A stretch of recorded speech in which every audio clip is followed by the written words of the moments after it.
All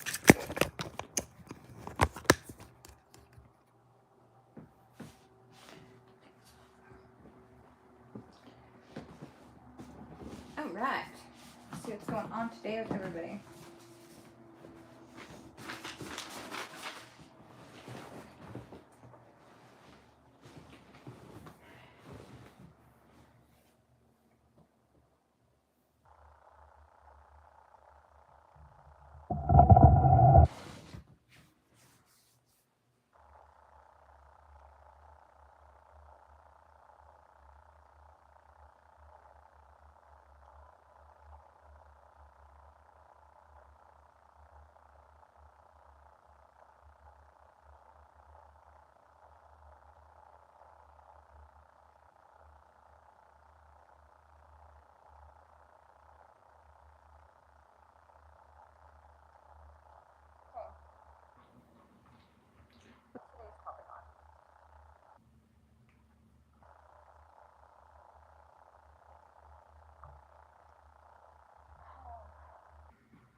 Let's talk about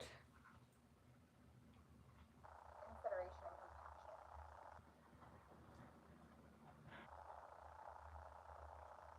And giving people the benefit of the doubt. Okay. That's a good topic. Because so many times I have put myself in situations where I knew the outcome, like I knew what it was likely leaning towards, but I chose to give the person the benefit of the doubt anyway.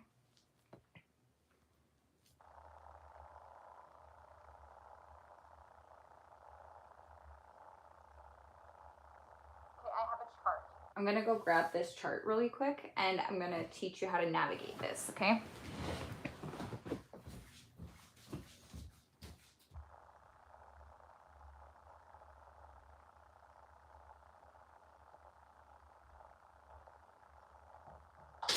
Oops. Okay,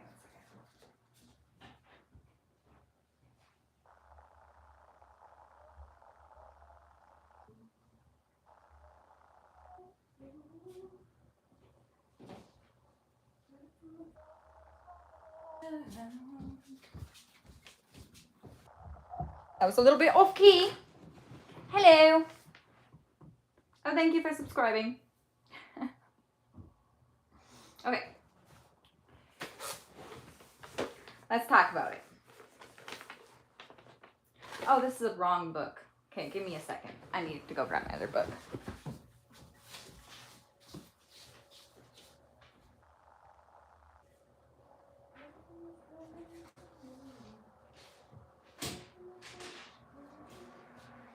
Never mind. It's the right book.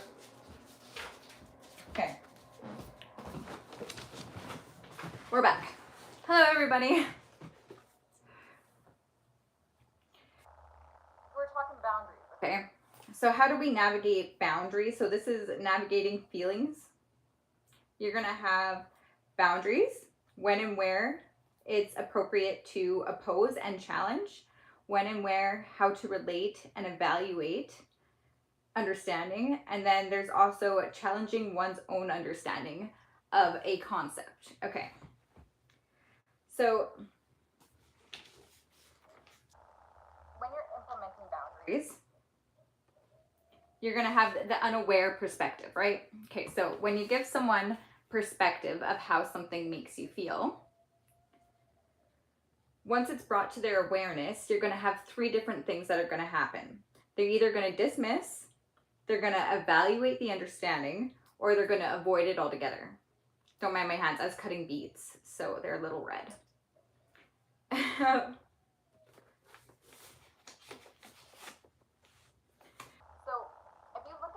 So look at it from the looking lens. So when someone's sharing with you how something made you feel, instead of hold on, that's wrong wording. Instead of reacting, think of it like a looking lens. I'm looking through this lens of perspective to see from another person's point of view. Does that make sense? Hello. How's it going?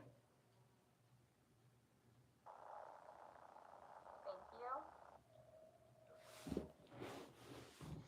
How's everyone doing?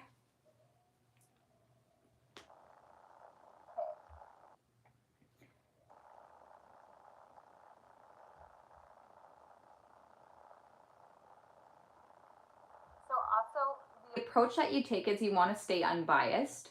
So remove the blame concept altogether and fault.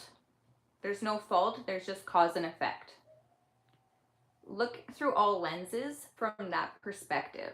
Anytime someone presents to you an opinion about, let's say, yourself, an opinion about the way you behaved, behaviors can change, experiences cannot. So when you dismiss the opportunity to look through a lens, the self-evaluation, you also deny yourself that part of life. Say you keep running into the same issue. People always think that you're stuck up or like rude or something, right? Okay, cool. If someone comes to me and says this, and I see it being a pattern, actually, here's a prime example. Okay, I was working for North Star Auto. Oh, maybe I should have said the name. Anyway. It's a car dealership. I went away for the weekend. When I got back, the boss pulled me into the office and accused me of trying to sleep with the customers. Okay. I would say I was astonished, and he had it printed out in front of him on these papers. So I asked him to share with me his perspective. Instead of getting upset, I asked him, can you please tell me at what point in the conversation you perceived me as trying to sleep with this customer? And he denied me that. Hence, like, I know that that wasn't the reason why I was getting fired, but that's what he was saying it was. If it actually was that, he would have been willing to share with me his perception of that interaction. So what I think it actually was the fact that this customer tried hitting on me, and instead of me being a bitch, I'm like, look, thank you for the compliments, but if we can't continue going forward in a professional manner, I'm gonna have to end this conversation right here. That was my approach. But they're Lebanese, and because I do think it's a cultural thing, I choose to handle.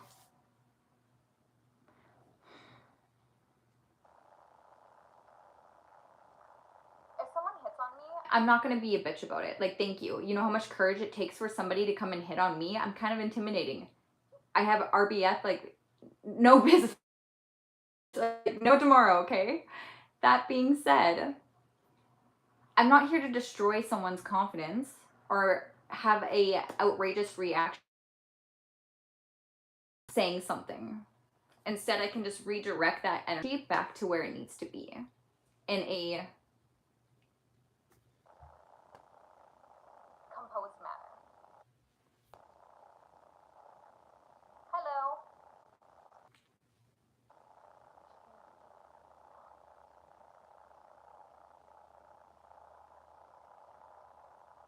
I like the username, expressionless space.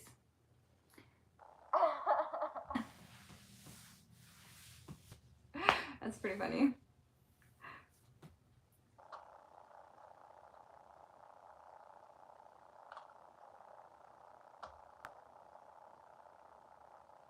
did everything. What do you mean I did everything?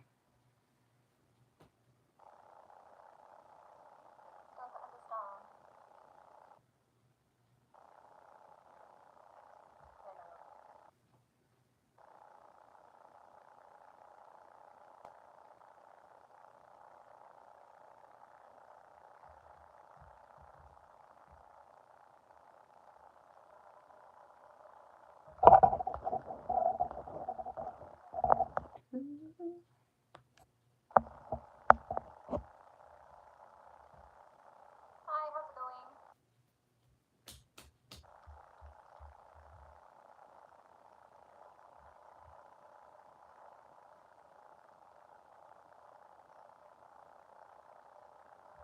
Yeah, like, I don't know. I don't.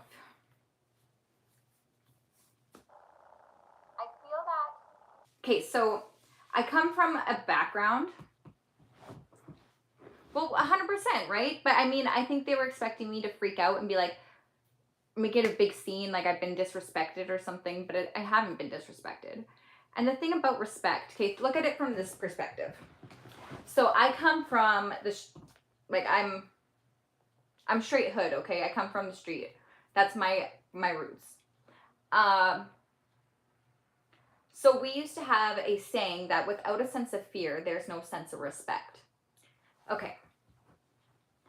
If someone fears me and that's why they're being nice to my face, that's a hollow sense of respect, which means that they're gonna, anytime they get a once over on me, they will take that opportunity to take me out. Okay. I want respect that is given, not from a place of fear, but from a place of appreciation or a place of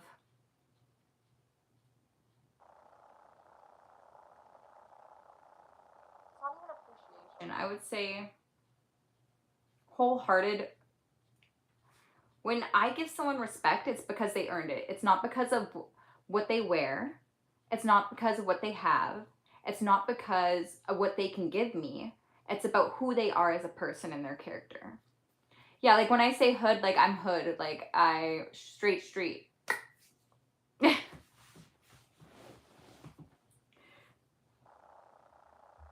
changed my life in 2021. My boyfriend got murdered in 2019. I changed my life in 2021. But I mean, like the transition started in 2019 after he got murdered.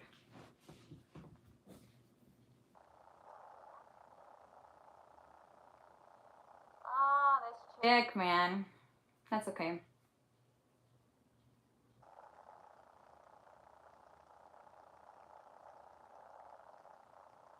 Nah, some people can only be nice because they know how to be otherwise. I don't understand what you're saying.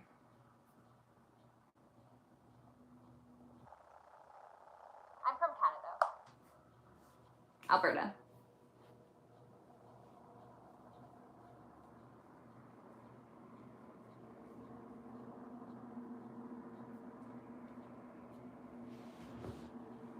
Hello, how's it going?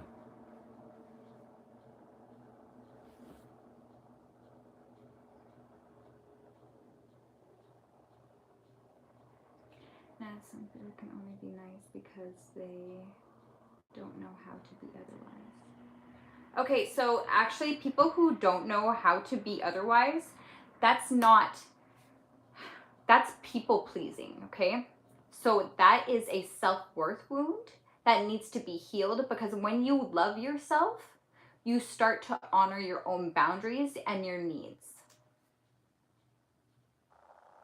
You'd rather take fear than respect. Why is that? Because it's easier.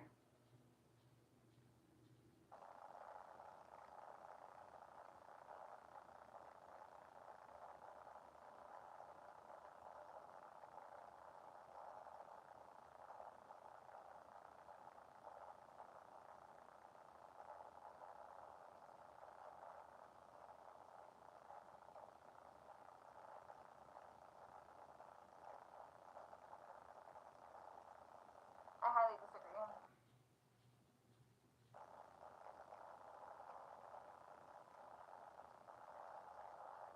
I think that they are non-confrontational up until a point. So let's say you don't have that point of where, like, when you don't have a point of where something isn't okay. Like, let's say someone's treating you like crap or yelling at you all the time. Like, everyone has a threshold of where they're going to be confrontational. And if you don't have that threshold, then you have a self-worth wound and you really need some healing of your childhood trauma. Period.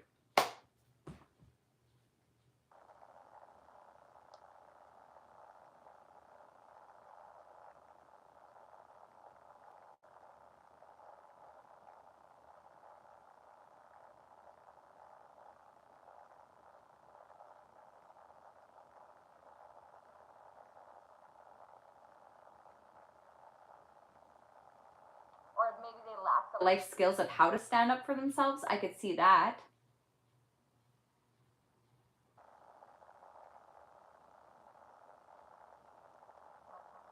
I'm running as fast as I could. Okay, well, that's good.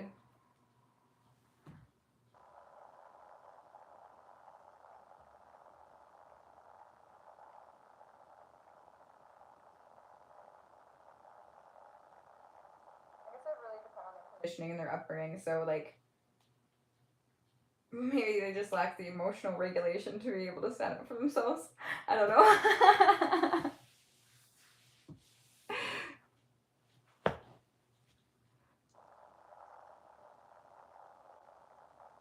been there too, so I'm not. That smile isn't like making fun of it. It's I know what that's like. I've been there.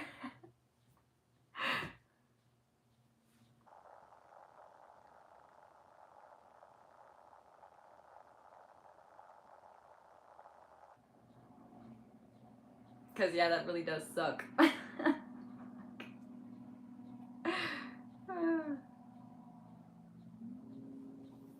Good times, good times.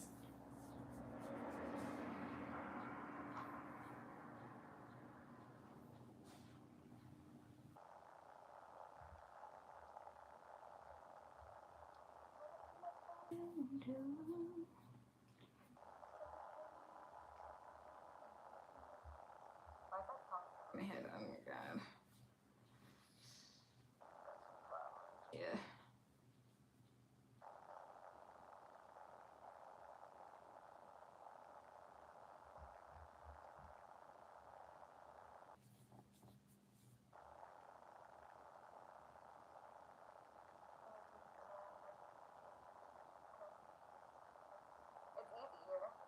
The whole fear rather than respect. So you're saying you rather be feared than be truly respected? Is that what you're saying? I think that's what I'm getting at from that.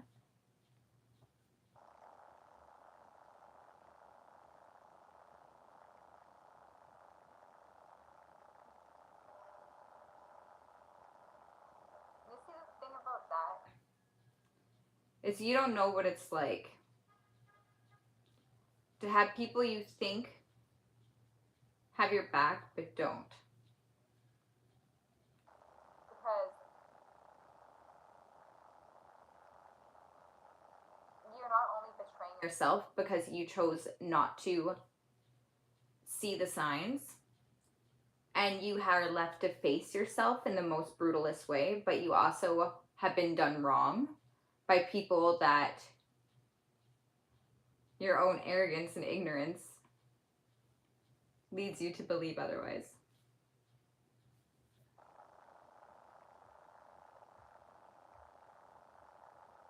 So, I mean, ignorance is bliss, right? Each your own. Okay. No judgment.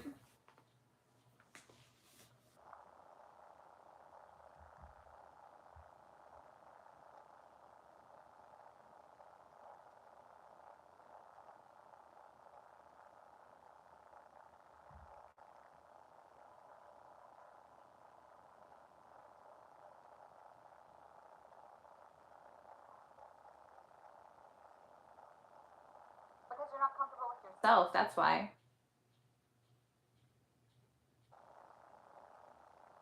When you're comfortable with who you are, you can then start to tackle the whole insecurities with another person. But until you're okay within, you're never going to be comfortable with another person. The root of love is knowing how to love yourself first. Okay? And don't get me wrong, loving yourself is you cannot love yourself without considering other people. Why do I believe this?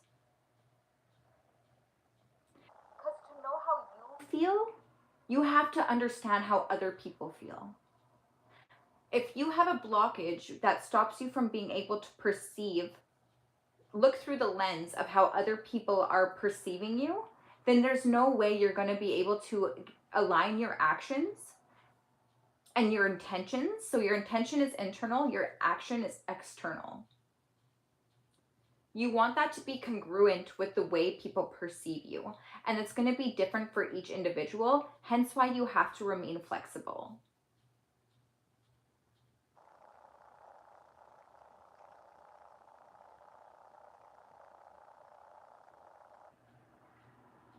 So when you say feels like they're hiding themselves, you're going to see in them, it's a you're projecting onto them. So which means you're actually hiding from yourself. So if you see someone as hiding from you, there's aspects of yourself that you have not acknowledged or are not aware of. Hence why you see it, you perceive them as doing it, but it's actually yourself.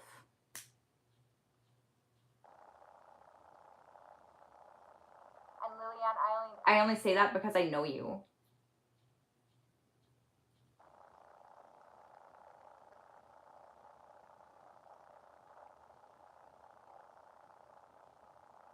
Like not in a like in person way, but I know you. And I think you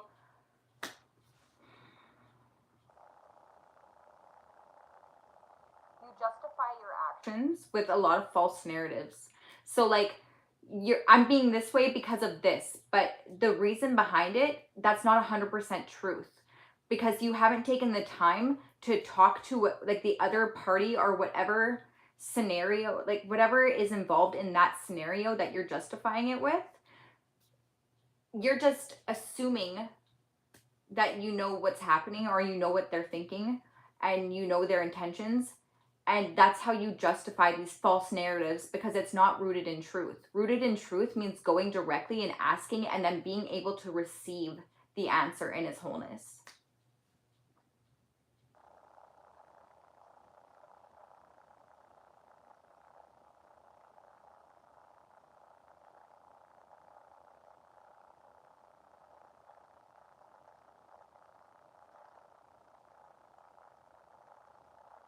I know you're talking about your family.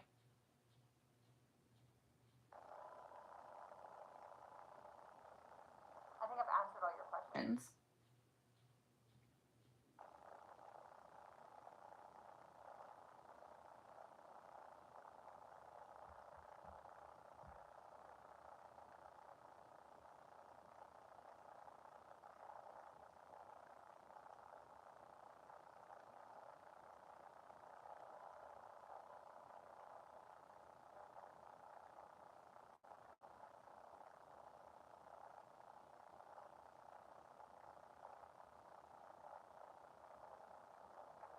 Lillian, I think you have a lot of childhood, like mental and emotional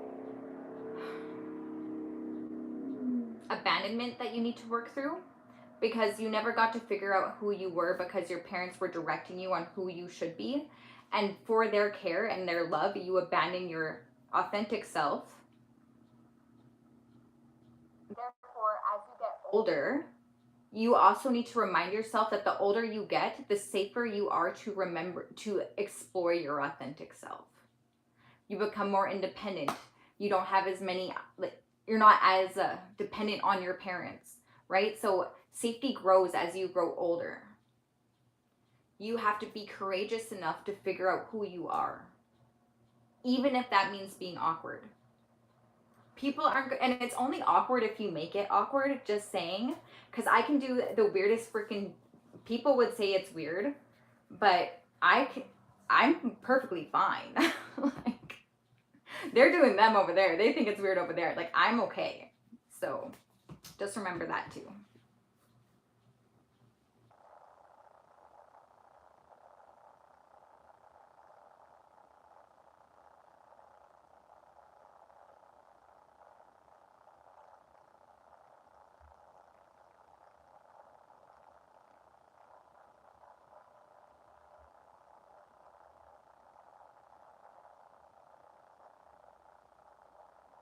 But at this point, I am going to cut the live short today. Sorry, it's going to be a little bit of a shorter live, y'all.